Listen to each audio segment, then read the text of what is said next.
Hi viewers, నేను మీ Lakshmipriya. Welcome to my channel moms ముచ్చట్లు.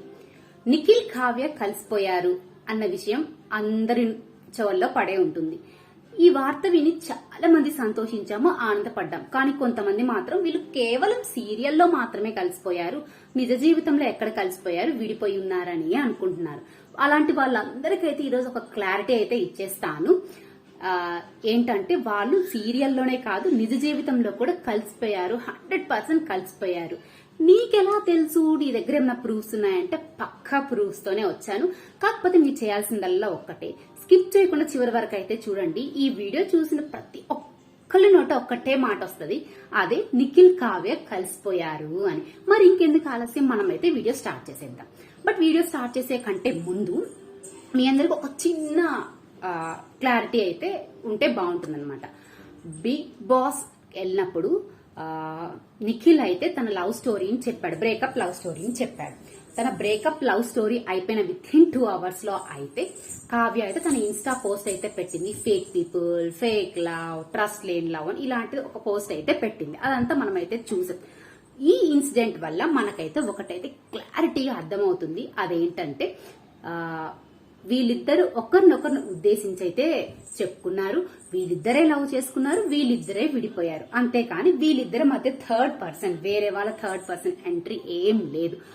నిఖిల్ ఇంకొకరిని లవ్ చేయడమో, ఇంకో యస్మినో, సోనియానో ఇలా ఎవ్వరూ లేరు. వీళ్ళిద్దరే లవ్ చేసుకున్నారు, వీళ్ళిద్దరే ఒక 5 to 6 years రిలేషన్ లో ఉన్నారు, వీళ్ళిద్దరే బ్రేకప్ అయ్యారు. సో ఈ విషయం అయితే చాలా క్లారిటీగా అయితే ఆ ఇన్సిడెంట్ ద్వారా మనకైతే తెలిసిపోతుంది. ఇక తర్వాత విషయం అయితే బిగ్ బాస్ సీజన్ 8 విన్నర్ గా నిఖిల్ నిలిచాడు. తర్వాత తాను ఆదివారం పరివార్ షో వస్తుంది కదా, ఆ షోకి అయితే నిఖిల్ కావ్య ఇద్దరు కలిసి రావడం అయితే జరిగింది. ఇద్దరు కలిసి ఒకే షోకి వచ్చారు, కానీ ఒక్కసారి కూడా ఐ కాంటాక్ట్ లేదు, హాయ్ లేదు, బాయ్ లేదు.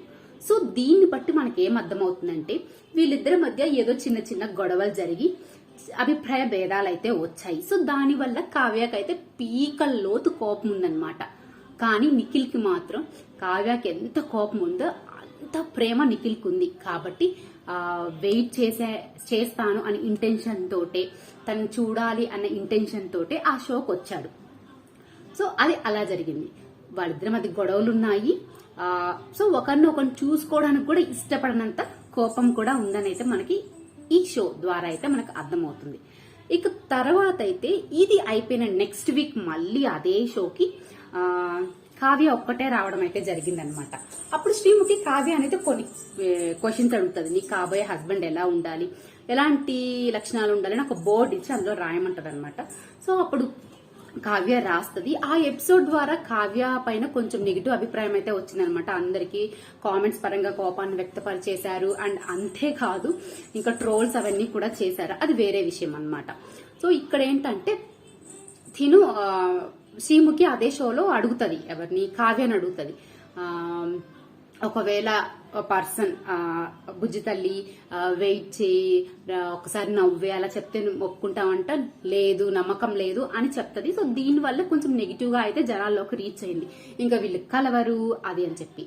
బట్ తర్వాతే వచ్చిన బీబీ ఉత్సవంలో నిఖిల్ ఇచ్చిన పర్ఫార్మెన్స్ పీక్స్ రేంజ్ లో ఉంది. అదంతా మనం చూసాం కదా. అసలు తన లవ్ ఇంటెన్సిటీని, తన యొక్క డిప్రెషన్ ని, బాధని అంతా కూడా ఒక సాంగ్ ద్వారా ఎంత బాగా అయితే చూపిస్తాడు. ఇదంతా ఎవరి కోసం? కావ్య కోసమే కదా. అది కావ్యకి తెలుసు, నిఖిల్ కి తెలుసు, మనకు కూడా తెలుసు. ఓకేనా?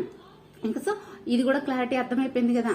వాళ్ళు చిన్న చిన్న గొడవల వల్ల పార్షియల్ డిస్టెన్స్ మెయింటైన్ చేస్తున్నారు, అంతేగాని కంప్లీట్ గా విడిపోలేదు. కలవాలి అన్న ఇంటెన్షన్ ఇద్దరికి కూడా ఖచ్చితంగా ఉంది. ఇంకో విషయం చెప్పనా, వీళ్ళిద్దరు కలిసి వచ్చినా విడివిడిగా వచ్చినా షోలకు వచ్చిన షోలో మనకి ఏం అర్థమవుతుంది? కావ్య ఏమో నిఖిల్ తిడుతుంది, నిఖిల్ ఏమో కావ్య మీద లవ్ ఎక్స్ప్రెస్ చేస్తున్నాడు. ఇదంతా కూడా ఒక టైప్ ఆఫ్ ప్రేమ అనే చెప్పుకోవాలి. ఇప్పుడు తాజాగా ఏంటంటే చిన్ని సీరియల్లోకి అయితే మన నిఖిల్ అయితే ఎంట్రీ ఇచ్చేసి జనాలందరికి ఒక మంచి షాక్, ఉత్సాహం అయితే ఇచ్చేసాడనమాట. సో అసలు యాక్చువల్ గా Nikhil Bigg Boss season 8 winner కదా. ఇతనికి మంచి మంచి మూవీస్ లో యాక్ట్ చేసే ఆఫర్ వస్తుంది, మంచి serial main hero role lead చేసే అవకాశం కూడా ఉంది. కానీ ఇతను ఎందుకు ఒక సెకండ్ హీరోగా చిన్ని సీరియల్ అయితే ఎంట్రీ ఇచ్చాడు? కేవలం తను కావ్య కోసమే అనమాట. అంతేకాదు ఈ సీరియల్ షూటింగ్కి వెళ్లే ముందు తన ఇన్స్టాలో ఒక పోస్ట్ కూడా పెట్టాడు. అదే నువ్వు నేను ఖచ్చితంగా కలుస్తాము, బిలీవ్, నమ్మకం ప్రూవ్ చేసుకుంటాను అని చెప్పి ఒక పోస్ట్ అయితే పెట్టడం జరిగింది. సో ఇదంతా ఒక ఎత్తు అయితే, చిన్ని సీరియల్ ప్రోమో చూసాం కదా. యాక్చువల్ గా వీళ్ళు ఫస్ట్ పరివార్ షోకి వచ్చినప్పుడు ఒకరినొకరు ఫేస్ చేసుకోవడానికి కూడా ఇష్టపడలేదు, అసలు ఐ కాంటాక్ట్ లేదు, ఏమీ లేదు. బట్ అలాంటి వాళ్ళు ఈ ప్రోమోలో చూసాం కదా, వచ్చి షేక్ హ్యాండ్ ఇచ్చుకుంటారు, ఒకరినొకరు ఎంత ఐ కాంటాక్ట్ పెట్టి చూసుకుంటారు. ఇదేముంది, డైరెక్టర్ ఎంత డబ్బులు పడేస్తుంటారో అందుకనే యాక్ట్ చేస్తున్నారు అని ఇలా కూడా అనొచ్చు. బట్ ఎంత డబ్బులు ఇచ్చినా ఆ ఫీల్ అనేది రాదనమాట. సో వాళ్ళిద్దరూ కలిసిపోయారు. సో ఇవన్నీ కూడా మనకి ఏం చెప్తున్నాయంటే, వాళ్ళిద్దరు ఎట్ లాస్ట్ కలిసిపోయారు అనమాట. 70% ఆఫ్ ద ప్రాబ్లమ్స్, వాళ్ళిద్దరి మధ్య ఉన్న అభిప్రాయ భేదాలు ఇవన్నీ తొలగిపోయాయి. ఇంకొక 30% అవి కూడా ఈ సీరియల్ యాక్టింగ్ లో కలిసి ప్రయాణం చేస్తారు కాబట్టి అవి కూడా తొలగిపోతాయి అన్నమాట. త్వరలోనే వాళ్ళిద్దరూ స్వయంగా వాళ్ళే వచ్చి మేమిద్దరం కలిసిపోయాము అన్న వార్త కూడా మనకు త్వరలో అందజేస్తారు. ఇకపోతే ఈ చిన్ని సీరియల్లో నిఖిల్ యొక్క పాత్ర ఏంటి అనే విషయానికి వస్తే, ఒక స్పెషల్ ఐపీఎస్ ఇన్వెస్టిగేషన్ క్యాడర్ సంబంధించింది అనమాట. సో ఈవిడైతే కావ్య అయితే ఒక టీచర్, ఒక దొంగ, మొత్తం దొంగ పోలీస్ లాగా జరిగిపోతుంటుంది. అంతేకాదు లవ్ స్టోరీ కూడా సూపర్ గా ఉంటది. సో నేనైతే ఇంకా మిస్ చేయకుండా చిన్ని సీరియల్ అయితే చూద్దాం అనుకుంటున్నాను. సో మీ అందరు కూడా క్లారిటీ అయితే వచ్చేసింది కదా, కావ్య నిఖిల్ అయితే కలిసిపోయారు, వాళ్ళే స్వయంగా ముందుకు వచ్చి ఈ విషయం చెప్తారనమాట. సో ఇదండి ఈ వీడియో కనుక నచ్చితే లైక్ చేయండి, షేర్ చేయండి. అలాగే ఇలాంటి మరిన్ని వీడియోస్ కోసం మా మామ్స్ ముచ్చట్లు ఛానల్ సబ్స్క్రైబ్ చేసుకుని పక్కన బెల్ ఐకాన్ అయితే క్లిక్ చేసేయండి. Thank you for watching.